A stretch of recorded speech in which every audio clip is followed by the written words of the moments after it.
ಮತಕ್ಷೇತ್ರದಲ್ಲಿ news first ವಿಶೇಷ ಕಾರ್ಯಕ್ರಮಕ್ಕೆ ಸ್ವಾಗತ. ನಾನು ಶಿವಾನಂದ್ ಹೊಸಳ್ಳಿ. ನಾವಿವತ್ತು ವಿಜಯನಗರ ಜಿಲ್ಲೆಯ ಹೂವಿನಹಡಗಲಿ ವಿಧಾನಸಭಾ ಕ್ಷೇತ್ರದಲ್ಲಿದ್ದೇವೆ. ಬಿಜೆಪಿಯಿಂದ ಆಯ್ಕೆಯಾದಂಥ ಶಾಸಕ ಕೃಷ್ಣ ನಾಯಕ್ ಅವರು ಕ್ಷೇತ್ರದಲ್ಲಿ ಕಳೆದ 2.5 ವರ್ಷಗಳಿಂದ ಏನೇನೆಲ್ಲ ಅಭಿವೃದ್ಧಿ ಕೆಲಸಗಳನ್ನು ಮಾಡಿದ್ದಾರೆ, ಈ ಕುರಿತು ಕ್ಷೇತ್ರದ ಜನರಿಂದಲೇ ಅಭಿಪ್ರಾಯವನ್ನ ಕೇಳ್ಕೊಂಡು ಬರೋಣ ಬನ್ನಿ. ಹೂವಿನಹಡಗಲಿ ಮತಕ್ಷೇತ್ರದ ಹೂವಿನಹಡಗಿ ಪಟ್ಟಣದಲ್ಲಿ ನಾನಿರತಕ್ಕಂಥದ್ದು. ಇಲ್ಲಿನ ಶಾಸಕರ ಬಗ್ಗೆ ಜನರ ಅಭಿಪ್ರಾಯ ಏನಿದೆ ಅಂತೇಳಿ ಅವ್ರನ್ನೇ ಮಾತಾಡ್ತಾ ಹೋಗ್ತೀನಿ. ನಾನೀಗ ಸದ್ಯ ಇರ್ತಕ್ಕಂಥದ್ದು ತಹಶೀಲ್ದಾರ್ ಕಚೇರಿ ಆವರಣದಲ್ಲಿದ್ದೀನಿ. ಇಲ್ಲಿ ಸಾರ್ವಜನಿಕರಿದ್ದಾರೆ, ಅವ್ರನ್ನೇ ಮಾತಾಡ್ತಾ ಹೋಗ್ತೀನಿ. ಸರ್, ಈಗ ಕ್ಷೇತ್ರದ ಶಾಸಕರು 2.5 ವರ್ಷ ಆಯಿತು ಅಧಿಕಾರಕ್ಕೆ ಬಂದು. ಕ್ಷೇತ್ರದಲ್ಲಿ ಡೆವಲಪ್ಮೆಂಟ್ ಕೆಲಸಗಳು ಆಗ್ತಾ ಇದ್ದಾವೆ ಸರ್. ಏನೇನೆಲ್ಲ ಆಗ್ತಾ ಇದ್ದಾವೆ ಸರ್? ಚರಂಡಿಗಳು ಕೆಲಸ ಆಗ್ತಾಯಿದೆ, ರೋಡಿಂದು ಆಗ್ತಾಯಿದೆ, ಭಾಳಷ್ಟು ಕೆಲಸ ಆಗ್ತಾಯಿದೆ. ಹೆಂಗೆ ಶಾಸಕರು ಸ್ಪಂದನೆ ಮಾಡ್ತಾರೆ ಜನಸಾಮಾನ್ಯರಿಗೆ? ಮಾಡ್ತಾರೆ ಸರ್. ಏನೇ ಸಮಸ್ಯೆಗಳು ಇದ್ದರೂ ಸ್ಪಂದನೆ ಮಾಡ್ತಾರೆ. ಈಗ ಮೇಲೆ ಕಾಂಗ್ರೆಸ್ ಇದೆ, ಕಾಂಗ್ರೆಸ್ ಸರ್ಕಾರ ಇದೆ, ಇಲ್ಲಿ ಬಿಜೆಪಿ ಶಾಸಕರು ಇದ್ದಾರೆ. ಅನುದಾನ ಹೇಗೆ ಬರ್ತಾ ಇದೆ ಸರ್? ಅನುದಾನ ಯಾವ ರೀತಿ ಬರ್ತಾ ಇದೆ ಅನ್ನೋದ್ರ ಬದಲು ಇಲ್ಲಿ ನಮ್ಮ ಕ್ಷೇತ್ರದಲ್ಲಿ ಯಾವುದೇ ಕೆಲಸಗಳಾದ್ರೂ ಉತ್ತಮವಾಗಿ ನಡೀತಾ ಇದೆ ಸರ್. ಈಗ 2.5 ವರ್ಷ ಆಯಿತು ಹಡಗಲಿ ಶಾಸಕರಾಗಿ ಕೃಷ್ಣ ನಾಯಕ್ ಅವರು ಕೆಲಸ ಮಾಡ್ತಾ ಇದ್ದಾರೆ ಸರ್. ಮಾಡ್ತಿದ್ದಾರೆ, ತುಂಬ ಚೆನ್ನಾಗಿ ಮಾಡ್ತಿದ್ದಾರೆ. ಏನೇನೆಲ್ಲ ಕೆಲಸ ಆಗ್ತಾ ಇದೆ ಸರ್ ಕ್ಷೇತ್ರದಲ್ಲಿ? ಕೆಲವು ರೋಡ್ಗಳು ಆಗ್ತಿದ್ದಾವೆ, ಕೆಲವು ಆಫೀಸ್ಗಳೆಲ್ಲ ಡೆವಲಪ್ ಆಗ್ತಿದ್ದಾವೆ, ಕೆಲವು ಕಷ್ಟ ಸುಖಗಳನ್ನೆಲ್ಲ ನೋಡ್ಕೊಂಡು ಹೋಗ್ತಾ ಇದ್ದಾರೆ. ರೈತರನ್ನು ಸಹಕರಿಸ್ತಾರೆ, ಕಷ್ಟ ಇದೆ ಅನ್ನೋರನ್ನು ಕೂಡ ಕೈ ಹಿಡಿತಿದ್ದಾರೆ. ನಮ್ಮನ್ನು ಎಲ್ಲ ಒಳ್ಳೆ ರೀತಿಯಿಂದ ನೋಡ್ಕೊಂಡು ಹೋಗ್ತಾ ಇದ್ದಾರೆ. ನಮ್ಮ ತಾಲೂಕು ಯಾವುದೇ ಕಾರಣಕ್ಕೂ ಕಡಿಮೆ ಇದರಲ್ಲಿಲ್ಲ, ಡೆವಲಪ್ ಆಗ್ತಾ ಇದೆ ಹೊರತು ಡೌನ್ ಆಗ್ತಾ ಇಲ್ಲ. ರಾಜ್ಯದಲ್ಲಿ ಕಾಂಗ್ರೆಸ್ ಸರ್ಕಾರ ಅಧಿಕಾರದಾಗೈತಿ, ಇಲ್ಲಿ ಬಿಜೆಪಿ ಶಾಸಕರು ಅಧಿಕಾರದಲ್ಲಿದ್ದಾರೆ. ಅಭಿವೃದ್ಧಿಗೆ ಹಣ ಬರ್ತಾ ಇದೆ ನೋಡಿ ಸರ್. ಇಲ್ಲಿವರೆಗೂ ನನಗೆ ಗೊತ್ತಿರೋ ಪ್ರಕಾರ ನಮ್ಮ ವಿಧಾನಸೌಧದಿಂದ ನನಗೆ ಗೊತ್ತಾಗಿರೋ ಪ್ರಕಾರ 1 ರೂಪಾಯಿ ಕೂಡ BJP ಶಾಸಕರುಗಳಿಗೆ ಯಾರಿಗೂ ಅನುದಾನ ಕೊಟ್ಟಿಲ್ಲ ಅಂತ ನಾನು ನ್ಯೂಸ್ ನೋಡ್ತಾ ಇರ್ತೀನಿ, ಗೊತ್ತಾಗಿದೆ. ಸೊ ಆದರೂ ನಮ್ಮ ಶಾಸಕರು ಹೂವಿನಹಡಗಲಿ ಕ್ಷೇತ್ರದಲ್ಲಿ ಅವರು ಯಾವ ಥರ ಮಾಡಬೇಕು ಆ ಥರ ಪಾಪ ಕಷ್ಟಪಟ್ಟು ಮಾಡ್ತಾ ಇದ್ದಾರೆ. ಮೇಲೆ ಸರ್ಕಾರ ಇಲ್ಲ ಆದರೂ ಕೂಡ ಮಾಡ್ತಿದ್ದಾರೆ. ಎಸ್. ಹೆಂಗೆ ಸರ್ ಶಾಸಕರು? ಸರ್, ನಮ್ಮ ಅಭಿಪ್ರಾಯ ಪ್ರಕಾರ ಒಳ್ಳೆಯರಿದ್ದಾರೆ ಸರ್. ಹಾಂ ಸರ್, ನಮ್ಮ ಕಡೆ CC ರೋಡ್ ಆಗಿದ್ದಿಲ್ಲ, ಒಂದು 12 ವರ್ಷ ಆಗಿತ್ತು CC ರೋಡ್ ಆಗಿದ್ದಿಲ್ಲ ಸರ್. ಒಳ ಚರಂಡಿ ಆಗಿದ್ದಿಲ್ಲ, ಅವೆಲ್ಲ ಚೆನ್ನಾಗಿ ಮಾಡಿದ್ದಾರೆ ಸರ್. ನಮ್ಮ ಕಡೆ ಎಲ್ಲ ಇಲ್ಲಿ ಬೀದಿ ಲೈಟ್ ಇದ್ದಿದ್ದಿಲ್ಲ, ಬೀದಿ ಲೈಟು ಕೂಡ ಬರಂಗೆ ಮಾಡಿದ್ದಾರೆ ಸರ್. ಮತ್ತು ರೋಡು ಅಗಲೀಕರಣ ಕೂಡ ಮಾಡ್ತಾ ಇದ್ದೀನಿ ಅಂತ ಹೇಳಿದ್ದಾರೆ ಸರ್. ಮೊನ್ನೆ ಉದ್ಘಾಟನೆ ಮಾಡಿದ್ದಾರೆ, ಚೆನ್ನಾಗಿ ಮಾಡಿದ್ದಾರೆ ಸರ್. ಹಾಂ ಸರ್, ಮಾಡ್ತಾ ಇದ್ದಾರೆ. ನಿಮ್ಮ ಕೈಗೆ ಸಿಗ್ತಾರೆ ಶಾಸಕರು? ಸಿಗ್ತಾರೆ ಸರ್. ಮನೆಗೆ ಹೋದ್ನಪ್ಪ ಅಂದ್ರೆ ಸಾಕು, ಡ್ರೈವರು ಯಾರಿಗಾರು ಫೋನ್ ಮಾಡಿದ್ದಪ್ಪ ಅಂದ್ರೆ ಬಂದಾರ ಬರ್ರಿ ಅಂತಂದೇಳಿ ಒಳ್ಳೆ ಅಭಿಪ್ರಾಯ ಕೊಡ್ತಾರೆ ಸರ್. ಕುಂದ್ರಿ ಬರ್ರಿ ಅಂತಂದೇಳಿ ಎಲ್ಲ ಕುಂದ್ರಿಸಿ ಚೆನ್ನಾಗಿ ಮಾಡಿ ಕಳಿಸ್ತಾರೆ ಸರ್. ಈಗ ಯಾವ ರೀತಿಯಾಗಿ ನೀವು ಶಾಸಕರ ಕಡೆ ಕೆಲಸ ತೊಗೊಳ್ತೀರಿ? ಬಂದ್ಗುಟ್ಲೆ ಹೇಳಿದ್ಗುಟ್ಲೆ ಮಾಡ್ತಾರಾ ಹೆಂಗಂತ? ಸರ್ ಸ್ವಲ್ಪ ಲೇಟ್ ಆಗುತ್ತೆ ಸರ್. ಹೇಳಿದ ತಕ್ಷಣ ಯಾರೂ ಮಾಡಲ್ಲ ಸರ್, ಸ್ವಲ್ಪ ಲೇಟ್ ಆಗುತ್ತೆ. ಸ್ಪಂದನೆ ಮಾಡ್ತಾರೆ ಸರ್, ಚೆನ್ನಾಗಿ ಮಾಡ್ತಾರೆ ಸರ್.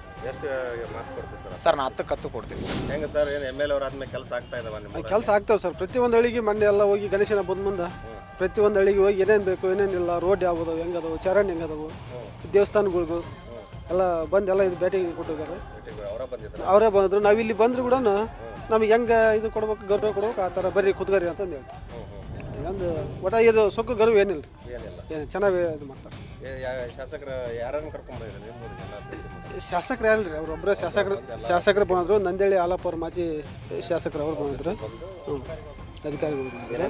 ಅಧಿಕಾರಿಗಳು ಇದ್ರು ರೀ, ಕುಡಿಯೋ ನೀರು ಇವು ಬಂದ JJM ಆ ನೀರೇನು ಅವು ಸ್ವಲ್ಪ ಹಂಗೆ ನಿಂತಿದ್ರು. ಅವು ನೀರು ಒಟ್ಟ ಅದು ಇದು ಬಂದಾಗ ಹಂಗೆ ನಿಂತ್ಕೊಂಡ್ಬಿಟ್ಟಿದ್ವು. ಅದಕ್ಕೆ ಬಂದು ಎಲ್ಲ ರೆಡಿ ಮಾಡಿ ಕೆಲಸ ಮಾಡ್ಯಾರ. ಹೆಂಗೆ ಸರ್ ಶಾಸಕರು ಹೆಂಗೆ ಕೆಲಸ ಮಾಡ್ತಾ ಇದ್ದಾರೆ? ಶಾಸಕರು ಭಾಳ ಉತ್ಸಾಹಿಗಳು ಸರ್. ಭಾರಿ ನಾಳೆ ಎಜುಕೇಷನ್ ಪರ್ಸನ್, ತುಂಬ ಎಜುಕೇಷನ್ಗೆ ಭಾರಿ ಒತ್ತು ಕೊಡ್ತಾರೆ ಸರ್ ಅವರು. ಎಲ್ಲ ಸ್ಕೂಲ್ ವರ್ಕ್ ಆಯ್ತು, ಮತ್ತು ಬಿಲ್ಡಿಂಗ್ ಇಲ್ಲ ಬಿಲ್ಡಿಂಗ್ ಕೊಟ್ಟಿದ್ದಾರೆ ಭಾಳ ಕಡೆ. ಮತ್ತು ಚರಂಡಿ, ರಸ್ತೆ ಮತ್ತು ಹೊಲಗದ್ದೆ ಇಳುವ ದಾರಿಗಳೆಲ್ಲ ಮಾಡಿದ್ದಾರೆ. ಅವರು ಉತ್ಸಾಹಕ್ಕೆ ಕೆಲಸ ಮಾಡ್ತಾಯಿದ್ದಾರೆ. ಬಟ್ ಅನುದಾನದ ಸಮಸ್ಯೆಯಿಂದ ಸ್ವಲ್ಪ ಬಳಲ್ತಾ ಇದ್ದಾರೆ. ಅದನ್ನ ಬಿಟ್ಟರೆ ನಮ್ಮ ಶಾಸಕರು ತುಂಬ ವರ್ಕ್ ಮಾಡೋಂಥ ಉತ್ಸಾಹಿಗಳು ಸರ್. ಕ್ಷೇತ್ರದಲ್ಲಿ ಸಿಗ್ತಾರೆ ಸರ್, ಎನಿ ಟೈಮ್ ಸಿಗ್ತಾರೆ ಸರ್. ಯಾವಾಗಾದ್ರೂ ಅವ್ರನ್ನ ಭೇಟಿ ಆಗ್ಬೇಕಂದ್ರೆ ಯಾವುದೇ ರೀತಿ ಸಮಸ್ಯೆ ಇಲ್ಲ. PAಗಳು ಅಥವಾ ಅವ್ರ ಡ್ರೈವರ್ಸ್ಗೆ ಕಾಲ್ ಮಾಡಿದ್ರೆ ಸಿಗ್ತಾರೆ ಸರ್. ನಮ್ಮೂರಲ್ಲಿ ಹೈ ಮಾಸ್ಟ್ ಲೈಟ್ ಹಾಕಿದ್ದಾರೆ ಸರ್. ಓಣಿಗೊಂದು 6 ಹೈ ಮಾಸ್ಟ್ ಲೈಟ್ ಆಗಿದ್ದಾರೆ ಸರ್. ದೇವಸ್ಥಾನಕ್ಕೆ ಸಾಹೇಬರು ಮಾತು ಕೊಟ್ಟಿದ್ದಾರೆ ಸರ್, ಎಲೆಕ್ಷನ್ ಮುಂಚಿತವಾಗಿ ಅವ್ರು ಕೊಟ್ಟರು ಸರ್. ನಾವು ಅಲೆಮಾರಿ ಸಮುದಾಯದವ್ರು ಸರ್. 63 ಮನೆಗಳನ್ನು ಮಂಜೂರು ಮಾಡಿಕೊಟ್ಟಿದ್ದಾರೆ ಸರ್. ಆಲ್ರೆಡಿ ಮನೆಗಳನ್ನು ಸ್ಟಾರ್ಟ್ ಆಗಿದ್ದಾವೆ. 10 ವರ್ಷ ಇರಬೇಕಾರೆ ಮನೆಗಳು ಬಂದು ಮತ್ತು ಡಿಲೀಟ್ ಮಾಡಿದ್ರು ಹೋದ MLA. ಈ MLA 63 ಮನೆಗಳ ನಿಗಮದ ಸದಸ್ಯರಾದಾರೆ ಸರ್. ಅವರೇ ಮಾಡಿಸ್ಕೊಟ್ರು ಸರ್. 63 ಮನೆಗಳನ್ನು ಮಾಡಿಸ್ಕೊಟ್ಟಿರ್ತಾರೆ. ಮತ್ತು ನಾವು ಮೀನುಗಾರರು ಸರ್, ಮೀನುಗಾರರಿಗೆ ಬಲಿ ಪುಟ್ಟಿಗಳು ಕೊಡ್ತಾ ಇದ್ದಾರೆ ಸರ್. ಅವರು ಅನುದಾನದ ಇಲ್ಲದರೂ ಯಾವ್ದಾರ ಒಂದು ಅನುದಾನದಲ್ಲಿಂದ ನಮಗೆ ಅನುದಾನ ಮಾಡಿ ಕೊಡ್ತಾ ಇದ್ದಾರೆ ಸರ್. ಹೆಂಗೆ ಸರ್ MLA ಅವರು ಕೆಲಸ ಮಾಡ್ತಾ ಇದ್ದಾರೆ ನಿಮ್ಮೂರೊಳಗೆ? MLA ಯುವ ನಾಯಕರು ಸರ್, ಒಳ್ಳೆ ಸಹೃದಯದ ವ್ಯಕ್ತಿ ಅವರು. ಸಣ್ಣ ಹುಡುಗರು ಬಂದರೂ ಸ್ಪಂದನೆ ಮಾಡ್ತಾರೆ. ಯಾವುದೇ ಸಮಸ್ಯೆ ಬಂದ್ರೂ ಒಳ್ಳೆ ಖುಷಿಲಿದ್ದ ಇದು ಮಾಡಿಸಿ ಅವ್ರು ಏನು ಪರಿಹಾರ ಕೊಡ್ತಾರೆ. ಅವ್ರಿಗೆ ಸಮಸ್ಯೆಗೆ ಮಾತ್ರ ಪರಿಹಾರ ಕೊಡ್ತಾರೆ ಯಾರು ಬಂದರೂ. ಇಂಥ MLA ನಮ್ಮ ಹಳ್ಳಿ ತಾಲೂಕಿಗೆ ಬೇಕಿತ್ತು. ಇನ್ನು ಮುಂದಾದರೂ ಇವರೇ ಇದ್ರೆ ಒಂದು ಇನ್ನೂ ಅಷ್ಟು ಅಭಿವೃದ್ಧಿ ಕೆಲಸಗಳು ಹಾಕವು. ಯಾವುದೇ ಇದಕ್ಕೆ ಬಂದ್ರೂ ಯಾರು ಮಾತಾಡ್ಸಿದ್ರು ಸಂಪರ್ಕ ಸಭೆ ಮಾಡಿದೆ ಸರ್ ಹಳ್ಳಿಯಾಗ. ಆ ಜನಸಂಪರ್ಕ ಸಭೆಗೆ ಹೋದ್ರೆ ಯಾವುದೇ ಟೈಮಲ್ಲಿ ಹೋದ್ರೂ ಖುಷಿಯಿಂದ ಮಾತಾಡಿಸಿ ಎಲ್ಲ ಸಮಸ್ಯೆ ಆಗಿದ್ದಾಗ ಅದು ಸಂಬಂಧಪಟ್ಟವ್ರನ್ನ ಕರೆಸಿ ಮಾತಾಡ್ತಾರೆ ಸರ್. ಡೆವಲಪ್ಮೆಂಟ್ ಏನೇನಾಗ್ತದೆ? ಡೆವಲಪ್ಮೆಂಟ್ ಇದರಲ್ಲಿ ಸರ್ಕಾರ ಈಗಿನ ಮತ್ತೆ ಗೊತ್ತೈತಲ್ಲ ಸರ್ ಎಲ್ಲರಿಗೆ, ಅದು ಗ್ಯಾರಂಟಿ ಯೋಜನೆಗೆ ಹಾಕಿದ್ದಾರೆ. ಆದರೆ ಶಾಸಕರ ಅನುದಾನದಲ್ಲಿ ಒಂದಿಷ್ಟು ಕಿಂಚಿತ್ ಇದು ಲೋಪ ಆಗದಂಗೆ ಎಲ್ಲ ಇದಕ್ಕೆ ಸೆಟ್ಲ್ಮೆಂಟ್ ಮಾಡ್ತಾಯಿದ್ದಾರೆ ಪಾಪ ಅವರು.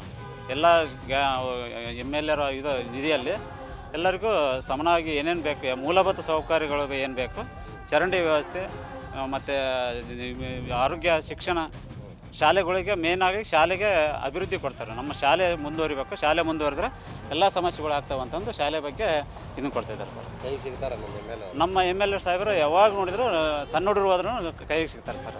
ಇಂಥಲ್ಲಿ ಇದಾರ, ಇಂಥಲ್ಲಿ ಫೋನಲ್ಲಿ ಮಾತಾಡ್ತಾರೆ, ಇಂಥಲ್ಲಿ ಅಭಿವೃದ್ಧಿ ವಿಚಾರದಲ್ಲಿ 10 ಕೊಡ್ತೀವಿ ಸರ್. ಏನೇನು ಡೆವಲಪ್ಮೆಂಟ್ ನಡೀತಾ ಇದೆ ಸರ್ ಕ್ಷೇತ್ರದೊಳಗೆ? ಈ ಕ್ಷೇತ್ರದೊಳಗೆ ಸ್ಕೂಲ್ ಆಗಲಿ, ಇದು ಆರೋಗ್ಯ ಇಲಾಖೆ ಆಗಲಿ, ಎಲ್ಲ ರಂಗದಾಗ ಡೆವಲಪ್ ಆಗ್ತಾಯಿದೆ. ಎಲ್ಲ ರಂಗದಾಗೆ ಕೃಷಿಕರಿಗೆ, ನಮಗೆ ಯಾವುದೇ ಸ್ಟೂಡೆಂಟಿಗಾಗಲಿ, ಯಾರು ಬಡವರು ಮದುವೆಗಿಲ್ಲ, ಮಂಜೂರಿಗಿಲ್ಲ, ಅವರಿಗೆಲ್ಲ ಅಸಹಾಯಕತೆರಿಗೆಲ್ಲ ಸಹಾಯಕತೆ ಇದೆ. ರೆಸ್ಪಾನ್ಸಲ್ಲಿ ಯಾವುದೇ ರೀತಿಯಿಂದ ಕೊರತೆ ಇಲ್ಲ. ಅಂಥವ್ರಿಗೆ ಸರ್ಕಾರ ಬೇಕಿತ್ತು. ಅವ್ರಿಗೆ ಅಂದಾಜಿಂದ ಮೀರಿ ಮಾಡ್ತಾ ಇರೋದು. ಅಂಥವ್ರಿಗೆ ಪಡೋಕೆ ನಮ್ಮ ಪುಣ್ಯನೇ ಹೇಳ್ಬೇಕು. ನಮ್ಮ ಕ್ಷೇತ್ರಕ್ಕೆ ಬೇಕು. ಇನ್ನು ಆ ರೀತಿ ಇರೋರು ಮಿನಿಸ್ಟರ್ ಆಗಿ ಬರ್ಬೇಕು. ನಮಗೆ ಈ ಹಿಂದೆ ನಾವು ಯಾರನ್ನೂ ನೋಡಿರಕ್ಕಿಲ್ಲ. ಆ ರೀತಿಯಲ್ಲಿ ತಮ್ಮ ಕಾಮಗಾರಿಗಳನ್ನ ಮಾಡ್ತಾ ಹೋಗ್ತಾ ಇದ್ದಾರೆ. ನಮ್ಮ ಪಂಚಾಯತಿಗೆಲ್ಲ ಅನುದಾನ, ಈ ಕಾಂಗ್ರೆಸ್ ಗೌರ್ಮೆಂಟಲ್ಲಿ ಯಾವುದೇ ಅನುದಾನಗಳು ಬರ್ತಾ ಇಲ್ಲ ಅಂದ್ರೂ ಕೂಡ ನಮ್ಮ ಶಾಸಕರು ಎಲ್ಲ ಅಧಿಕಾರಿಗಳ ಲಿಂಕ್ ಅಂತ ತೆಗೆದುಕೊಂಡು DMF ಫಂಡು, ಆಮೇಲೆ ಕಲ್ಯಾಣ ಕರ್ನಾಟಕ ಇದು ನಿಧಿ, ಅವನ್ನೆಲ್ಲ ಬಳಕೆ ಮಾಡ್ಕೊಂಡು ಎಲ್ಲ ಅಧಿಕಾರಿಗಳ ಜೊತೆಗೆ, ಎಲ್ಲ ಪ್ರಿನ್ಸಿಪಲ್ ಸೆಕ್ರೆಟರಿಗಳ ಜೊತೆಗೆ ಭಾಳ ಚೆನ್ನಾಗಿ ಅವಿನಾಭಾವ ಸಂಬಂಧಗಳನ್ನ ಇಟ್ಕೊಂಡಾರೆ. ಅವ್ರ ಮೂಲಕ ಅವ್ರ ಮನಸ್ಸು ಗೆದ್ದು ಅನುದಾನ ತಂದು ಪ್ರತಿಯೊಂದು ಹಳ್ಳಿಗಳಿಗೆ ಕಡಿಮೆ ಅಂದರೂ ಒಂದೊಂದು ಹಳ್ಳಿಗೆ 3 ಕೋಟಿ 4 ಕೋಟಿ 5 ಕೋಟಿ. ನಮ್ಮದು ಉದಾಹರಣೆ ನಂದಿಹಳ್ಳಿ, ಒಂದು ಕಾಲೇಜ್ ಮಾಡಿದ್ದಾರೆ, ಒಂದು ಹೈಸ್ಕೂಲ್ ಮಾಡಿದ್ದಾರೆ. ಆಮೇಲೆ ಒಂದು 3 ಕೋಟಿ ರೂಪಾಯಿ CC ರಸ್ತೆ ಈಗ ಆಲ್ರೆಡಿ ಅಪ್ರೂವ್ಡ್ ಆಗಿದೆ. ಆಮೇಲೆ ಒಂದು 75 ಲಕ್ಷ ರೂಪಾಯಿದು CC ರಸ್ತೆ ಮಾಡಿದ್ದಾರೆ. ಆಮೇಲೆ ಐ ಲ್ಯಾಂಪ್ಗಳು ಮಾಡಿದ್ದಾರೆ. ಆಮೇಲೆ ಕತ್ತಲಿನಿಂದ ಬೆಳಕಿನ ಅಡಿಗೆ ನಂಗೆ ಪ್ರತಿಯೊಂದು ಕಂಬಗಳಿಗೆ ಒಂದು 20-20 ಸಾವಿರ ರೂಪಾಯಿ ಬಲ್ಪ್ ಹಾಕಿದ್ದಾರೆ. ಇಂಥ MLAಗಳನ್ನು ನಾವು ಈಗಲ್ಲ, ಮುಂದಿನ ಟೈಮ್ ಆದರೂ ಕೂಡ ಅವ್ರನ್ನ ಮತ್ತೆ ಈ ಕ್ಷೇತ್ರದಲ್ಲಿ ಆಯ್ಕೆ ಮಾಡ್ತೀವಿ ಅನ್ನೋದ್ರಲ್ಲಿ ಯಾವುದೇ ಸಂದೇಹನವಿಲ್ಲ. ಈ ಸಹಕಾರ ಕ್ಷೇತ್ರ ಇದು ಶಾಲೆಗಳಿಗೆ ಬಂತು. ಶಾಲೆಗಳಿಗೆ ಮಕ್ಕಳಿಗೆ ಏನೇನು ಅವಕಾಶ ಬೇಕು, ಕ್ರೀಡಾಂಗಣ ಆಗಿರ್ಬೋದು, ಮತ್ತು ಶಾಲೆ ಸೋರ್ತಕ್ಕಂಥ ಬಿಲ್ಡಿಂಗ್ಗಳಾಗಿರ್ಬೋದು, ಊರಿನಲ್ಲಿ ಬೀದಿ ದೀಪಗಳಾಗಿರ್ಬೋದು, ಮತ್ತು ಈಗ ಒಂದೊಂದು ಹಾಸ್ಪಿಟಲ್ನಲ್ಲಿ ಡಾಕ್ಟ್ರ್ ಬಗ್ಗೆ ಸಿಕ್ಕಾಬಿಟ್ಟು ಕಂಪ್ಲೇಂಟ್ ಬಂದ ನಮ್ಮ ಊರು ತಾಲೂಕಿಗೆ ಇಷ್ಟು ಮಂದಿ ಡಾಕ್ಟ್ರ್ ಬೇಕಂತಂದು ಹೇಳಿ ಡಾಕ್ಟ್ರ್ ಯಾರೋ ಕರ್ಕೊಂಬಂದು ಒಟ್ಟು ಸೇರಿಸಿ ರೈತರ ಒಂದು ಏನೇ ಕುಂದು ಕೊಟ್ಟಿರೋದು ಅವನ್ನೆಲ್ಲ ಸಾಲ್ವ್ ಮಾಡ್ತಾ ಇದ್ದಾರೆ. ಹೂವಿನಡಗಲಿಯ ಜನರು ನಿಜವಾಗ್ಲೂ ಇಂತಹ ಒಂದು ಶಾಸಕರನ್ನ ಪಡಿಬೇಕು, ಪುಣ್ಯ ಮಾಡಿದ್ದಾರೆ. ಸೊ ನಮ್ಮ ಅನುಭವ ತಕ್ಕಂಗೆ, ನಮ್ಮ ಏಜಿಗೆ ತಕ್ಕಂಗೆ ಇಂಥ ಶಾಸಕರನ್ನು ನಾವು ಇದುವರೆಗೂ ನೋಡಿಲ್ಲ. ಶಿಕ್ಷಣ ದೃಷ್ಟಿಯಿಂದ ಇವರು ಅತಿ ಹೆಚ್ಚಿನ ಕೊಡುಗೆಯನ್ನು ಅಥವಾ ಅನುದಾನವನ್ನು ತಂದಿರೋದೇ ಮಕ್ಕಳು ಉದ್ಧಾರ ಆಗಲಿ ಅಂತ. ಗುಡಿಗಳಿಗೆ ಪ್ರತಿಯೊಬ್ಬೂರರು ಬರ್ತಾರೆ, ಆದರೆ ಅವರಿಗೆ ಪ್ರತಿಯೊಂದು ಮಾತನ್ನು ಹೇಳ್ತಾರೆ. ಬುದ್ಧಿವಾದವನ್ನು ಏನು ಹೇಳ್ತಾರೆ ಅಂದರೆ, ಗುಡಿಗಳು ಅಂಬೇಡ್ಕರ್ ಒಂದು ಮಾತನ್ನು ಹೇಳ್ತಾರೆ, ಎಲ್ಲಿ ಗಂಟೆ ಶಬ್ದ ಕೇಳ್ತೋ ಅದಕ್ಕಿಂತ ಮುಂಚೆ ದೇವಾಲಯದ ಶಬ್ದಕ್ಕಿಂತ ಮುಂಚೆ ವಿದ್ಯಾಲಯಗಳಿರಲಿ ಅಂತೇಳಿ. ಆ ಒಂದು ತತ್ವವನ್ನು ಪಾಲಿಸ್ತಾರೆ ಯಾರಾದರೂ ಇದ್ದಾರೆ ಅಂದ್ರೆ ನಮ್ಮ ಶಾಸಕರು ಅಂತ ಹೇಳ್ಬೋದು. ಸೊ ಹಾಗಾಗಿ ಶಾಸಕರ ಬಗ್ಗೆ ನಾವು ಹೇಳ್ತಾ ಹೋದರೆ, ಅಭಿವೃದ್ಧಿ ಬಗ್ಗೆ ಹೇಳ್ತಾ ಹೋದರೆ ಇಡೀ ದಿನ ಸಾಕಾಗಲ್ಲ. ಒಟ್ಟಾರೆಯಾಗಿ ಇಂಥ ಶಾಸಕರನ್ನ ಪಡೆದಂಥ ಹೂವಿನಡಗಲಿ ಜನಸಾಮಾನ್ಯರು ಏನಿದ್ದಾರೆ ಅಥವಾ ಪ್ರತಿನಿಧಿಗಳೇನಿದ್ದಾರೆ ಅವರೆಲ್ಲರೂ ಸಹ ಒಂದು ಅದೃಷ್ಟವನ್ನು ಮಾಡಿದ್ದಾರೆ ಅಂತ ಹೇಳ್ತೀನಿ ನಾನು. ತುಂಬ ಡೆವಲಪ್ ಇದೆ ಸರ್. ಅದ್ರ ಬಗ್ಗೆ ಇಂಚಿ ಹೇಳೋದಾದರೆ ಟೋಟಲಿ ಒಂದೇ ಮಾತಲ್ಲಿ ಹೇಳೋದು, ಟೋಟಲಿ ಇವತ್ತು ಇಡೀ ಆಲ್ ಓವರ್ ನಮ್ಮ ತಾಲೂಕು ಪ್ರತಿಯೊಂದು ಹಳ್ಳಿಯಲ್ಲಿ, ಪ್ರತಿಯೊಂದು ಗ್ರಾಮದಲ್ಲಿ ಇವತ್ತು ಪ್ರವಾಸ ಮಾಡಿ ಇವತ್ತು ಇತಿಹಾಸವನ್ನು ಸೃಷ್ಟಿ ಮಾಡಿದ್ದಾರೆ ನಮ್ಮ MLA. ಇಂಥ ಕೃಷ್ಣನಾಯಕ ನಮ್ಮ MLA ಬಂದಿರೋದು ನಮ್ಮ ತಾಲೂಕಿನ ಜನತೆಗೆ ಅಗಾಧವಾದ ಒಂದು ಶಕ್ತಿ. ರಿಯಲ್ ಈ ಥರದಲ್ಲಿ ಬರ್ಬೇಕು ಸರ್. ಇವ್ರು ಇನ್ನೂ ದೊಡ್ಡ ಮಟ್ಟದಲ್ಲಿ ಬೆಳಿಬೇಕು. ಇವರು ಮತ್ತೆ ನೆಕ್ಸ್ಟ್ ಟೈಮಲ್ಲಿ ಅಧಿಕಾರಕ್ಕೆ ಬರಬೇಕು ಅನ್ನೋದು ನಮ್ಮ ಆಸೆ. ಇನ್ನೊಂದು ಇವರು ಅಭಿವೃದ್ಧಿಗೆ ಹೇಳೋದಾದರೆ ಇಡೀ ನಮ್ಮ ತಾಲೂಕು ಹಳ್ಳಿಯಲ್ಲಿ ಇವತ್ತು ಬಯಸೋದೇನೆಂದರೆ ಕೃಷ್ಣನಾಯಕಪ್ಪ ಒಬ್ಬ ಯಂಗ್ಸ್ಟರ್ ಸರ್. ಯಂಗ್ಸ್ಟರ್ ಇವತ್ತು ಸಣ್ಣನಿಂದ ಹಿಡಿದು ದೊಡ್ಡವನವರೆಗೂ ಇವತ್ತು ಸಮಾನತೆ ದೃಷ್ಟಿಯಿಂದ ಕಾಣ್ತಕ್ಕಂಥ ವ್ಯಕ್ತಿ. ಪ್ರತಿಯೊಬ್ಬರು ಇವತ್ತು ಒಬ್ಬರು ಮಾಡ್ತಾರೆ. ಇವತ್ತು ಹಿಂದುಳಿದಿರ್ಬೋದು, ಸಣ್ಣರಿರ್ಬೋದು, ದಡ್ಡರಿರ್ಬೋದು, ಅವ್ರನ್ನೆಲ್ಲರೂ ಇವತ್ತು ಮುಂದೆ ಎಲ್ಲ MLA ತಗ ಬರ್ತದಾರಪ್ಪ ಅಂದ್ರೆ ಇವತ್ತು ಇವರು ಇರೋದ್ರಿಂದ ಮಾತ್ರ. ಸರ್ ಡೆವಲಪ್ಮೆಂಟಲ್ಲಿ ಹೇಳ್ಬೇಕಾದ್ರೆ ಕೆಲವೊಂದು CC ರೋಡ್ಗಳೆಲ್ಲ ಹಳ್ಳಿಗಳಲ್ಲಿ ಇರಲಿಲ್ಲ. CC ರೋಡ್ಗಳನ್ನು ಮಾಡಿದರು. ಕೆಲವು ಎಷ್ಟೋ ಹಳ್ಳಿಗಳಲ್ಲಿ ಇನ್ನೂ ಗುಡಿಸಲುಗಳಿದ್ವು. ಬಟ್ ಅಂಥವ್ರಿಗೆಲ್ಲ ಸಾಯರೆಲ್ಲ ಜಾಥಾ ಮಾಡಿದ್ರು. ಪ್ರತಿಯೊಂದು ಹಳ್ಳಿಗೆ ವಿಸಿಟ್ ಕೊಟ್ಟರು. ಮೇನ್ ಪಾಯಿಂಟ್ ಹೇಳ್ಬೇಕಾಗಿತ್ತು, ನಾವು ಹಿಂದಿನ ಶಾಸಕರನ್ನು ನಾವು ಎಲ್ಲಿ ಅವರನ್ನು ಕಾಣಬೇಕಂದ್ರೆ ದೇವ್ರನ್ನ ನೋಡಬೇಕಾಗಿತ್ತು. ಆದರೆ ಬಟ್ ಈಗಿನ ಶಾಸಕರು ಏನಂದರೆ ಪ್ರತಿಯೊಂದು ಹಳ್ಳಿಗೆ ಗೆದ್ದ ನಂತರ ಕೂಡ ಗೆದ್ದ ಮೇಲೆ ಶಾಸಕರು ಸಿಗ್ತಾರಲ್ಲ ಅನ್ನೋದು ಗೊತ್ತಿಲ್ಲ ಕೈಗೆ. ಬಟ್ ಇವರು ಗೆದ್ದ ಮೇಲೆ ಕೂಡ ಪ್ರತಿಯೊಂದು ಹಳ್ಳಿಗೆ ವಿಸಿಟ್ ಮಾಡಿದರು. ಪ್ರತಿಯೊಂದು ಹಳ್ಳಿಯ ಕಷ್ಟ ದುಃಖಗಳನ್ನು ಕೇಳಿದರು. ಎಲ್ಲೆಲ್ಲಿ ಯಾವ ಸಮಸ್ಯೆಗಳಿದೆ ಅವನ್ನೆಲ್ಲ ಆಲಿಸಿದರು. ಒಂದು ಜನಸಂಪರ್ಕ ಏನು ಶಾಸಕರ ಜನಸಂಪರ್ಕ ಕಾರ್ಯಾಲಯದಲ್ಲಿ ನಿರಂತರವಾಗಿ ಜನರ ಒಂದು ಸಮಸ್ಯೆಗಳನ್ನು ಆಲಿಸುವಂಥ ಕೆಲಸದಲ್ಲಿ ತಲ್ಲೀನರಾಗಿರ್ತಕ್ಕಂಥದ್ದು ಖುದ್ದು ಶಾಸಕರು ನಮ್ಮ ಜೊತೆಗಿದ್ದಾರೆ. ಅವ್ರನ್ನೇ ಮಾತಾಡ್ತಾ ಹೋಗ್ತೀನಿ. ಸರ್, ಈಗ ತಾವು ಶಾಸಕರಾಗಿ 2.5 ವರ್ಷ ಕಳೀತಾ ಬಂದು ಕ್ಷೇತ್ರದಲ್ಲಿ ಈವರೆಗೂ ಕೂಡ ಎಷ್ಟು ಅನುದಾನ ತಂದು ಅಭಿವೃದ್ಧಿ ಕೆಲಸಗಳನ್ನು ಮಾಡ್ತಾ ಇದ್ದಾರೆ, ಏನೇನೆಲ್ಲ? ನಮ್ಮ KKRDB ಅನುದಾನ, ಇದು ಪ್ರಾದೇಶಿಕ ಅನುದಾನ ಬಿಟ್ಟರೆ ಸರ್ಕಾರದಿಂದ ಇಲ್ಲಿವರೆಗೆ ನನಗೆ 6 ಕೋಟಿ CRF ಫಂಡ್ ಬಂದಿದೆ. ಸೆಂಟ್ರಲ್ ಅವ್ರದ್ದು. ಅದಕ್ಕೆ ಮೂರುಗರಿ ರಸ್ತೆಯನ್ನು ಮಾಡಿದ್ದೀನಿ. ಇನ್ನೊಂದು SSDP ಅಂತೇಳಿ 10 ಕೋಟಿ ಕೊಟ್ಟಿದ್ದರು. ಅದನ್ನು ಹಿರಡಗ್ಲಿಯಿಂದ ತಿಪ್ಪಾಪುರಿಗೆ ಮನೆ ಪೂಜೆ ಮಾಡಿದ್ದೀನಿ. 10 ಕೋಟಿ SSDP, ಆಮೇಲೆ 6 ಕೋಟಿ ಸೆಂಟ್ರಲ್ ರಿಲೀಫ್ ಫಂಡ್, 8 ಕೋಟಿ ಅಪೆಂಡಿಕ್ಸ್ ಕೊಟ್ಟಿದ್ದಾರೆ. ಮೊನ್ನೆ ಟೆಂಡರ್ ಮಾಡಿದ್ದೀವಿ, ಯಾರು ಕೂಡ ಅದನ್ನು ಹಾಕ್ತಾ ಇಲ್ಲ. ಈಗ 2.5 ವರ್ಷದ ಕೆಲಸ ನಿಮಗೆ ತೃಪ್ತಿ ತಂದಿದೆ? ಖಂಡಿತವಾಗಿ ನನಗೆ ತೃಪ್ತಿ ತಂದಿಲ್ಲ. ಯಾಕಂದರೆ ಅತಿ ಹಿಂದುಳಿದ ಪ್ರದೇಶ, ಇಲ್ಲಿ ಸಾಕಷ್ಟು ಅನುದಾನದ ಅವಶ್ಯಕತೆ ಇದೆ, ಸಾಕಷ್ಟು ಬದಲಾವಣೆ ಆಗಬೇಕಾಗಿದೆ, ಸಾಕಷ್ಟು ಅಭಿವೃದ್ಧಿ ಆಗಬೇಕಾಗಿದೆ. ಈಗೇನು ಅನುದಾನ ಸರ್ಕಾರ ಕೊಟ್ಟಿದ್ದಾರೆ ಇದು ಕೇವಲ 5% ಅನುದಾನ ಇಲ್ಲ.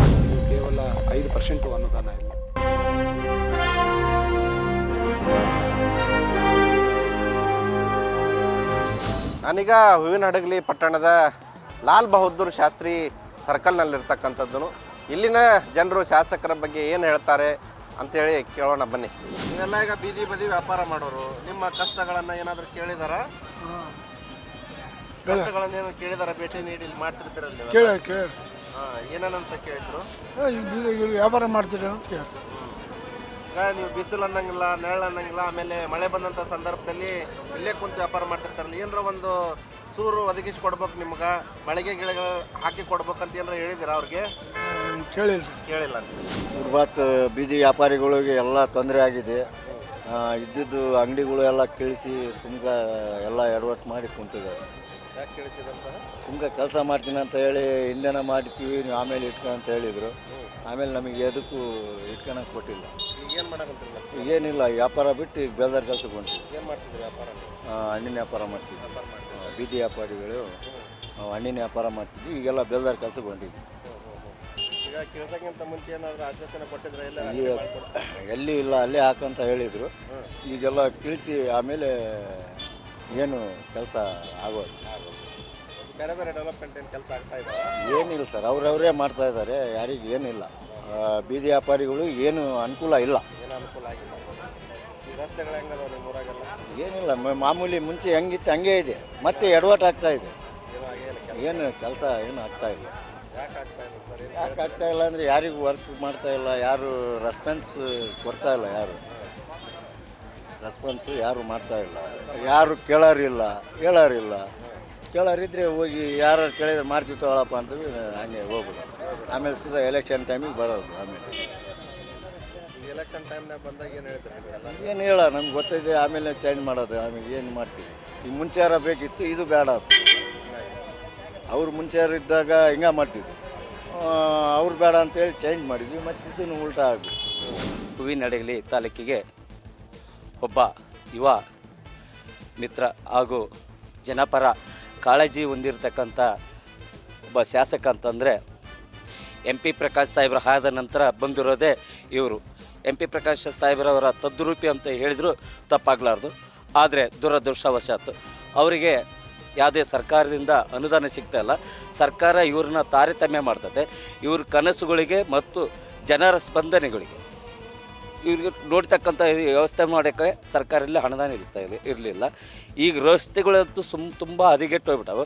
ನಮ್ಮ ಹಡಗಲಿ ತಾಲೂಕಿನ ರಸ್ತೆಗಳಂತೂ ಕೇಳೋರು ನಾವು ಹೇಳಿದ್ರು ಸರ್ಕಾರಕ್ಕೆ ಗಮನಕ್ಕೆ ತಂದರು. ನಮ್ಮ ಶಾಸಕರು ಸರ್ಕಾರದಲ್ಲಿ ವಿಧಾನಸೌಧದಲ್ಲಿ ಒಂದು ಹೋರಾಟ ಮಾಡಿದರೂ ಸಮೇತ ಸರ್ಕಾರ ಇಲ್ಲಿವರೆಗೆ ಅದು ಸ್ಪಂದನೆ ಮಾಡ್ತಾ ಇಲ್ಲ. ಆದರೂ ಸಮೇತ ಅವರು ತಮ್ಮ HKDP ಗ್ರಾಂಟ್ನಲ್ಲಿಯೋ ಮತ್ತು ಇತರೆ ಯಾವುದೇ ಇದು ಗ್ರಾಂಟಲ್ಲಿ ಹಾಕಿ ಸಣ್ಣ ಪುಟ್ಟಗಳು ವರ್ಕ್ಗಳನ್ನು ಮಾಡ್ಕೊಂತಲೂ ಹೋಗ್ತಾ ಇದ್ದಾರೆ. ಕೃಷ್ಣ ನಾಯಕ್ ಅವರು ಏನು ಡೆವಲಪ್ಮೆಂಟ್ ವರ್ಕ್ ಮಾಡ್ತಾ ಇದ್ದಾರೆ. ಪ್ರಸ್ತುತ ಸರ್ಕಾರದಲ್ಲಿ ಆಡಳಿತ ಪಕ್ಷ ಶಾಸಕರಿಗೆ ಅನುದಾನ ತಾರತಮ್ಯ ಇದೆ. ಇನ್ನು ವಿರೋಧ ಪಕ್ಷದ ಶಾಸಕರಿಗೆ ಅನುದಾನ ಎಲ್ಲಿಂದ ಕೊಡಬೇಕು? ಈ ಪಂಚ ಗ್ಯಾರಂಟಿ ಯೋಜನೆಗಳ ಮೂಲಕ ರಾಜ್ಯ ಅಭಿವೃದ್ಧಿ ಕಾಣ್ತೈತೆ ಅಂತ ಅವ್ರು ಕನಸು ಕಂಡಿದ್ರು. ಬಟ್ ಅಭಿವೃದ್ಧಿ ಆಗಿಲ್ಲ. ರಸ್ತೆಗಳಿಗೆ ಮಣ್ಣಿಲ್ಲ, ಡಾಂಬರ್ ಇಲ್ಲ, ಕುಡಿಯೋ ನೀರಿನ ವ್ಯವಸ್ಥೆ ಸರಿಗಿಲ್ಲ, ನೀರಾವರಿ ಯೋಜನೆ ನೆನೆಗುದ್ದಿ ಬಿದ್ದಿದೆ. ಜೊತೆಗೆ ವಿಶೇಷವಾಗಿ ರೈತರಿಗೆ ಸಕಾಲದಲ್ಲಿ ಪರಿಹಾರ ದೊರಕಿಲ್ಲ. ಭೂಮಿ ಕಳ್ಕೊಂಡ್ರೆ ನಿಜ, ಪರಿಹಾರ ಇನ್ನೂ ಕೂಡ ಮರೀಚಿಕೆ ಆಗಿದೆ. ಕೆಲಸ ಮಾಡೋಕ್ಕೆ ಮಾಡಿದ್ದಾರೆ. ಇವಾಗ ಕೆಲಸ ಮಾಡೋಕ್ಕೆ ಭಾಳ ಪ್ರಯತ್ನ ಮಾಡ್ತಾರೆ ಮತ್ತು ಭಾಳ ಉತ್ಸುಕತೆಯಿಂದ ಅದಾರೆ ಅವರು. ಹಂಗಾಗಿ ಅವ್ರಿಗೇನಂದ್ರೆ ಇದು ಅನುದಾನದ ಕೊರತೆಯಿಂದ ನಮ್ಮ ಹತ್ರ ಎಲ್ಲ ಹೇಳ್ತಿರ್ತಾರೆ ಅವರು. ಭಾಳ ನನಗೆ ಅನುದಾನದ ಕೊರತೆ ಇದೆ, ನಿಮಗೆಲ್ಲ ನಾನು ಆಶ್ವಾಸನೆ ಕೊಟ್ಟಿದ್ದೆ, ನಾನು ಇನ್ನೂ ಆಶ್ವಾಸನೆ ಈಡೇರ್ಸೋಕ್ಕೆ ಪ್ರಯತ್ನ ಮಾಡಕತ್ತೀನಿ, ನನಗಿನ್ನೂ ಸಮಾಧಾನವಾಗಿ ಆಗಿಲ್ಲ ಅಂತ ಅನ್ನುವ ವಿಚಾರವನ್ನು ನಮ್ಮ ಎದುರಿಗೆ ಹೇಳ್ತಿರ್ತಾರೆ. ಕೊಟ್ಟಂಥ ಭರವಸೆಗಳ ಪೈಕಿ ಕೆಲವೊಂದಿಷ್ಟಾದರೂ ಏನಾದರೂ ಹೇಳಿರ್ತಾರೆ. ಇದು ಮಾಡಿದ್ದಾರೆ, ಕೆಲಸ ಮಾಡಿದ್ದಾರೆ. ಸ್ಕೂಲ್ ಬಿಲ್ಡಿಂಗ್ ರಿಪೇರಿ ಆಗಿರ್ಬೋದು, ಕೆಲವೊಂದು ದೇವಸ್ಥಾನ ಅನುದಾನವನ್ನು ತಂದು ಕೆಲವೊಂದು ಇವುಗಳನ್ನು ಅಲ್ಲೇ ಆಲ್ರೆಡಿ ಉದ್ಘಾಟನೆ ಮಾಡಿದ್ದಾರೆ ದೇವಸ್ಥಾನಗಳನ್ನು. ಹಂಗಾಗಿ ಕೆಲಸ ಮಾಡ್ತಾ ಇದ್ದಾರೆ. ಗ್ರಾಮೀಣ ಪ್ರದೇಶದಲ್ಲಿ ಏನೋ ಪ್ರವಾಸ ಹಮ್ಮಿಕೊಳ್ತಾರೆ. ಹೌದೌದು, ಪ್ರತಿಯೊಂದು ಜಿಲ್ಲಾ ಪಂಚಾಯತಿ ಒಂದೊಂದು ಜಿಲ್ಲಾ ಪಂಚಾಯತಿಗೆ ಇಂತಿಷ್ಟು ಅಂತಂದು ಈಗಾಗಲೇ ನಮ್ಮ 5 ಜಿಲ್ಲಾ ಪಂಚಾಯತಿಯನ್ನು ಎಲ್ಲ ಅಲ್ಲೇ ಈಗಾಗಲೇ ಕ್ಲೋಸ್ ಮಾಡಿದ್ದಾರೆ. ಈಗ ಪ್ರತಿಯೊಂದು ಹಳ್ಳಿಗೆ ಪ್ರತಿಯೊಂದು ಮೂಲೆಗೂ ಯಾವುದು ಚರಂಡಿ ವ್ಯವಸ್ಥೆ, ಲೈಟ್ ವ್ಯವಸ್ಥೆ ಇದೆ ಅವನ್ನೆಲ್ಲ ಚೆಕ್ ಮಾಡ್ಕೊಂತ ಅಡ್ಡಾಡ್ತಾರೆ. ಹಂಗೇನಾರು ಅದು ಇದಿತ್ತಂದ್ರೆ ಅಲ್ಲಿಗೆ ಪಿ ಡಿ ಅವ್ರು ಕೂಡ ಇರ್ತಾರೆ. ತಾಲೂಕು ಅಧಿಕಾರಿಗಳು ಯಾವ ಸಂಬಂಧಪಟ್ಟ ಅಧಿಕಾರಿಗಳನ್ನೆಲ್ಲ ಕರ್ಸ್ಕೊಂಡು ಅವ್ರ ಕೆಲಸವನ್ನು ಮಾಡಿಸ್ತಾ ಇದ್ದಾರೆ. ಅಂದರೆ ಸ್ಥಳೀಯ ಮಟ್ಟವಾಗಿ ಯಾವುದು ಅವ್ರ ಪರಿಶೀಲನೆ ನಡೆಸಿ ಖುದ್ದಾಗಿ ಅವರೇ ಪರಿಶೀಲನೆ. ಹೌದೌದು, ಅವರೇ ಖುದ್ದಾಗಿ ಸ್ಥಳೀಯವಾಗಿ ಅವರೇ ಅಡ್ಡಾಡ್ತಾರೆ. ಹಳ್ಳಿ ಅಂದರೆ ಕ್ಷೇತ್ರದೊಳಗೆ ಎಲ್ಲ ಹಳ್ಳಿಗೂ ಪ್ರತಿಯೊಂದು ಹಳ್ಳಿಗೂ ಹೋಗಿದ್ದಾರೆ, ಪ್ರತಿಯೊಂದು ಹಳ್ಳಿಗೂ ವಿಸಿಟ್ ಮಾಡಿದ್ದಾರೆ. ಸರ್ ಹೆಂಗೆ ನಡೀತಾ ಇದೆ? 2.5 ವರ್ಷ ಆದ ಶಾಸಕರು ಬಂದು ಕೃಷ್ಣ ನಾಯಕ್ ಅವರು ಏನಾದರೂ ನಿಮ್ಮ ಬೀದಿ ಬದಿ ವ್ಯಾಪಾರಸ್ಥರಿಗೆ ಆಮೇಲೆ ಹೂವಿನ ವ್ಯಾಪಾರಸ್ಥರಿಗೆ ಏನಾದರೂ ಅನುಕೂಲ ಮಾಡಿದಾರಾ? ಇಲ್ಲ ಸರ್, ಇನ್ಮೇಲೆ ಮಾಡ್ಬೋದು. ಇನ್ನು ಏನು ಆಗಿಲ್ಲ ಅಂತ ಏನು ಮಾಡಿಲ್ಲ, ಇನ್ಮೇಲೆ ಮಾಡ್ಬೋದು. ಹೌದು ಸರ್, ಇದು ಏನು ತೊಗೊಂಡಿಲ್ಲ ಅದು ಹತೋಟಿಗೆ ಎಲ್ಲ ಪಾರ್ಕಿಂಗ್ ಗಿರಿಂಗ್ ಎಲ್ಲ ಮಾಡಕತ್ತಾರ. ಇನ್ಮೇಲೆ ನೋಡಬೇಕು. ಈಗ ನಿಮ್ಮನ್ನೆಲ್ಲ ಸ್ಥಳಾಂತರ ಮಾಡಿದ್ರೆ ಮಳಿಗೆ ಮಾಡಿಕೊಡ್ತೀನಿ ಅಂತ ಹೇಳಿದ್ದಾರೆ. ಹೆಂಗೆ? ಮಾಳಿಗೆ ಮಾಡಿಕೊಡ್ತಾರೆ ಅಂತ ಹೇಳಿ. ಮಾಡಿಕೊಡ್ತೀನಿ ಅಂತ ಹ್ಞೂ ಹೇಳಿ. ಸರ್, ಹ್ಞೂ ಸರ್. ಎಲ್ಲಿ ಮಾಡ್ತಾರೆ? ಇದು ಹೇಳಿದೆ ಸರ್, ಅದು ಇನ್ನೂ ಅದು ಮಾಳಿಗೆ ಆಗೈತೆ, ಫಸ್ಟಿಗೆ ಆಗೈತೆ ಮಾರುಕಟ್ಟೆ. ಅದು ಏನು ಆಗಿಲ್ಲ, ಅದು ಇನ್ನೊಂದು ಸಲ ಹೊಸ ಎಲ್ಲರೂ ಮಾಡ್ಬೋದು ಸರ್. ಹೆಂಗದಾರ ಸರ್ ಕೆಲಸ ಮಾಡ್ತಾರೆ? ಮಾಡ್ತಾರೆ ಸರ್, ಮಾಡ್ತಾರೆ. ಏನೆಲ್ಲ ಡೆವಲಪ್ಮೆಂಟ್ ಆಗ್ತಾ ಇದಾವೆ? ಆಗ್ತದೆ ಸರ್, ಇಂಪ್ರೂವ್ಮೆಂಟ್, ರೋಡ್ ಗಿಡ ಆಗ್ತವೆ, ಎಲ್ಲ ಇದು ರಸ್ತೆಗಳು ಇದಾಗಿವೆ, ಆಮೇಲೆ ನೀರಿನ ಇದಾಗಿದೆ, ಎಲ್ಲದು ಮಾಡಾಗ್ತದೆ ಸರ್. ಮಾಡ್ತಾ ಇದ್ದಾರೆ. ಹ್ಞೂ ಸರ್. ಏನಾರ ನೀವು ಶಾಸಕರ ಬಳಿ ಹೋದಾಗ ನಿಮ್ಗೆ ಸ್ಪಂದನೆ ಮಾಡ್ತಾರೆ? ಮಾಡ್ತಾರೆ ಸರ್, ಕೈ ಸಿಗ್ತಾರೆ ಪಕ್ಕ. ಈಗ ಅಭಿವೃದ್ಧಿ ವಿಚಾರಕ್ಕೆ ಸಂಬಂಧಪಟ್ಟಂಗೆ 2.5 ವರ್ಷದಲ್ಲಿ 10 ಮಾರ್ಕ್ಸಿಗೆ ಎಷ್ಟು ಮಾರ್ಕ್ಸ್ ಕೊಡ್ತೀರಿ ನಿಮ್ಮ ಶಾಸಕ? 10 ಮಾರ್ಚಿಗೆ 9 ಮಾರ್ಕ್ಸ್ ಕೊಡ್ತೀವಿ ಸರ್. ಹೂವಿನಡಗಲಿ ವಿಧಾನಸಭಾ ಕ್ಷೇತ್ರದ ವ್ಯಾಪ್ತಿಗೆ ಬರ್ತಕ್ಕಂಥ ಉತ್ತಂಗಿ ಗ್ರಾಮದಲ್ಲಿ ನಾನು ಇರ್ತಕ್ಕಂಥದ್ದು. ಇಲ್ಲಿನ ಜನರು ಏನು ಹೇಳ್ತಾರೆ ಅಂತೇಳಿ ಅವ್ರನ್ನೇ ಕೇಳೋಣ. ಸರ್, ಈಗ ಶಾಸಕರು ಅಧಿಕಾರಕ್ಕೆ ಬಂದು 2.5 ವರ್ಷ ಕಳೀತಾ ಬಂದರು. ಕ್ಷೇತ್ರದಲ್ಲಿ ಏನೆಲ್ಲ ಕೆಲಸಗಳು ಮಾಡ್ತಾ ಇದ್ದಾರೆ? ಸರ್, ಇವತ್ತಿನ ನಮ್ಮ ಕೃಷ್ಣ ನಾಯ್ಕರವರು ಒಳ್ಳೆ ಯುವಕರಿದ್ದಾರೆ. ಇವತ್ತು ಅವರ ಉತ್ಸಾಹ ಇರೋದು ನೋಡಿದರೆ ಇವತ್ತು BJPಗೆ ನಮ್ಮ ಅಖಂಡ ಜಿಲ್ಲೆಯಲ್ಲಿ ಒಬ್ಬರೇ ಶಾಸಕರಿರೋದು. ಇವತ್ತು ಇಂಥ ಎಲ್ಲ 5 ಭಾಗ್ಯಗಳು ಬಂದು ಇವತ್ತು ಸಾರ್ವಜನಿಕರ ಕೆಲಸಗಳು ಭಾಳ ಕುಂಠಿತವಾಗಿವೆ. ಅನಂತರ ಇವತ್ತು 2.5 ವರ್ಷ ಆದರೂ ಕೂಡ ರೋಡುಗಳಾಗಿರ್ಬೋದು, ಅಭಿವೃದ್ಧಿ ಕೆಲಸಗಳಾಗಿರ್ಬೋದು, ಶಾಲಾ ಕಾಲೇಜುಗಳಾಗಿರ್ಬೋದು ಎಲ್ಲವೂ ಕೂಡ ಈಗ ಅಲ್ಲಿ ಸೋರ್ತಾ ಇದೆ. ಇವತ್ತು ಯಾವುದೇ ಕಾರಣಕ್ಕೂ ಇವೆಲ್ಲ ನೋಡಿದಪ್ಪ ಅಂದ್ರೆ ಅನುದಾನದ ಕೊರತೆ. ಈ ಕೊರತೆಯಿಂದ ಸಾಕಷ್ಟು ಇವತ್ತು ಅಭಿವೃದ್ಧಿ ಕೆಲಸಗಳು ಕುಂಠಿತವಾಗಿವೆ. ಇವಕ್ಕೆಲ್ಲ ಕಾರಣಗಳು ಇವತ್ತು ಭಾಗ್ಯಲಕ್ಷ್ಮಿ ಗೃಹ ಜ್ಯೋತಿ ಇರ್ಬೋದು, ಆನಂತರ ಶಕ್ತಿ ಯೋಜನೆಗಳು, ಇವೆಲ್ಲ ಯೋಜನೆಗಳಿಂದ ಇವತ್ತು ನಮ್ಮ ಕರ್ನಾಟಕ ಏನೋ ಒಂದು ಬಡತನವಾಗಿದೆ ಅಂತಂದೇಳಿ ಈ ಮೂಲಕ ನಾನು ಹೇಳಲಿಕ್ಕೆ ಇಚ್ಛಪಡ್ತೀನಿ ಸರ್. ಈಗ ಶಾಸಕರ ಕೈ ಸಿಗ್ತಾರ ನಿಮ್ಮ ಕೈಯಲ್ಲಿ? ಸಿಗ್ತಾರೆ ಸರ್, ಹಂಗೇನಿಲ್ಲ. ಫೋನ್ ಮಾಡಿದ್ರು ಕೂಡ ಸಿಗ್ತಾರೆ ಸರ್. ಅದ್ರಾಗೇನು ನಮಗೆ ಶಾಸಕರು ಒಂದು ಫೋನ್ ಕರೆ ಕೊಟ್ಟರು ಕೂಡ ಏನು ಸಮಸ್ಯೆ ಇದ್ದರೂ ಕೂಡ ಸ್ಪಂದನೆ ಮಾಡ್ತಾರೆ ಸರ್. ನಿಮ್ಮೂರ ಏನೆಲ್ಲ ಅಭಿವೃದ್ಧಿ ಕೆಲಸಗಳಾಗ್ತಾ ಇದೆ ಸರ್? ಈಗ ನಮಗೆ ಕಲ್ಯಾಣ ಕರ್ನಾಟಕ ಅಭಿವೃದ್ಧಿಯಿಂದ ಸಾಕಷ್ಟು ನಮ್ಮ ಉತ್ತಂಗಿ ಗ್ರಾಮದಲ್ಲಿ ಅಭಿವೃದ್ಧಿ ಕೆಲಸಗಳು ಸಾಕಷ್ಟು ಆಗಿದೆ. ಇವತ್ತು CC ರೋಡ್ ಆಗಿರ್ಬೋದು, ಇವತ್ತು ಒಂದು ಲೈಟಿನ ವ್ಯವಸ್ಥೆಗಳು ಆಗಿರ್ಬೋದು, ಅವ್ರ ಕೈಲಿಂದ ಎಷ್ಟಾಗುತ್ತೋ ಶ್ರಮದಿಂದ ಅವರು ಪ್ರಯತ್ನ ಮಾಡಿ ಮ್ಯಾಕ್ಸಿಮಮ್ ಅಭಿವೃದ್ಧಿ ಕೆಲಸ ಮಾಡಿದ್ದಾರೆ ಸರ್. ಇದು ಹೂವಿನಡಗಲಿ ವಿಧಾನಸಭಾ ಮತಕ್ಷೇತ್ರದ ಜನರ ಮಾತಾಗಿರ್ತಕ್ಕಂತಹದ್ದು. ರಾಜ್ಯದಲ್ಲಿ ಕಾಂಗ್ರೆಸ್ ಸರ್ಕಾರ ಇರೋದ್ರಿಂದ, ಇಲ್ಲಿ ಬಿಜೆಪಿ ಶಾಸಕರು ಆಡಳಿತದಲ್ಲಿರೋದ್ರಿಂದ ಸಾಕಷ್ಟು ಅನುದಾನ ಹಂಚಿಕೆಯಲ್ಲಿ ತಾರತಮ್ಯ ಮಾಡಲಾಗ್ತಾ ಇದೆ. ಹಾಗಾಗಿ ಕ್ಷೇತ್ರದಲ್ಲಿ ಅಭಿವೃದ್ಧಿ ಕೆಲಸಗಳು ಕುಂಠಿತ ಆಗ್ತಾ ಇದ್ದಾವೆ ಅನ್ನುವಂಥ ಮಾತನ್ನು ಜನರು ಹೇಳ್ತಾ ಇರ್ತಕ್ಕಂತಹದ್ದು. ಇನ್ನುಳಿದಿರೋ ಅವಧಿಯಲ್ಲಾದರೂ ಕೂಡ ಸಾಕಷ್ಟು ಅನುದಾನವನ್ನು ತಂದು ಕ್ಷೇತ್ರದ ಅಭಿವೃದ್ಧಿಗೆ ಮುಂದಾಗಬೇಕು ಅನ್ನುವಂಥ ಮನವಿಯನ್ನು ಇಲ್ಲಿನ ಜನರು ಶಾಸಕ ಕೃಷ್ಣಾನಾಯಕ್ ಅವರ ಮುಂದೆ ಇಡ್ತಾ ಇರತಕ್ಕಂಥದ್ದು. ಇದಾಗಿತ್ತು ಇವತ್ತಿನ ವಿಶೇಷ ಕಾರ್ಯಕ್ರಮ. ಕ್ಷಣ ಕ್ಷಣದ ಸುದ್ದಿಗಾಗಿ ನೋಡ್ತಾ ಇರಿ ನ್ಯೂಸ್ ಫಸ್ಟ್, ನಿರ್ಭೀತಿಯಿಂದ ನಿಮ್ಮ ಪರವಾಗಿ.